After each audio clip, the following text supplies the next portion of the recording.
மே மாதம் என்பது வலிசுமந்து மாதத்தினுடைய நினைவு நாட்களை கொண்ட நாள். அதாவது இன அழைப்பு தமிழ் மக்கள் உலகளாவை நினைவு கொள்கின்ற நாட்களுக்கு இப்பொழுது இருக்கிறோம்.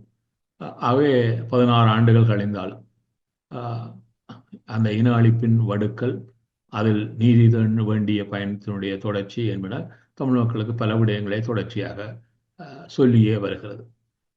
ஆகவே அதற்கான நீதி பரிகார முயற்சிகள் நாட்டிற்குள்ளும் சரி, நாட்டை கடந்தும் சரி, குலத்திலும் சரி, இன்னும் உறுதியாக முன்னெடுக்கப்பட வேண்டியதனுடைய அவசியத்தை இந்த நாட்கள் தொடர்ச்சியாக வலியுறுத்தி நிற்கின்றன.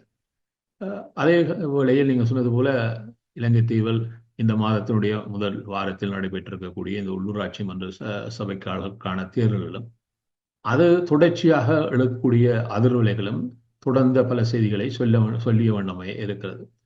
குறிப்பாக தமிழ் மக்களை பிரதிநிதித்துவப்படுத்துகிறோம் என்று சொல்லக்கூடிய கட்சிகளுக்கு, அதனுடைய தலைவர்களுக்கும் இந்த தேர்தல் பல செய்திகளை சொல்லி இணைக்கிறது. அதேபோல இலங்கை தீவில் இப்பொழுது ஆட்சி கட்டமைப்பில் இருக்கக்கூடிய ஜேவிபியினருக்கும் இந்த தேர்தல் பல செய்திகளை அவர்கள் சார்ந்திருக்கக்கூடிய மக்கள் சார்ந்தும் சொல்லி இணைக்கிறது.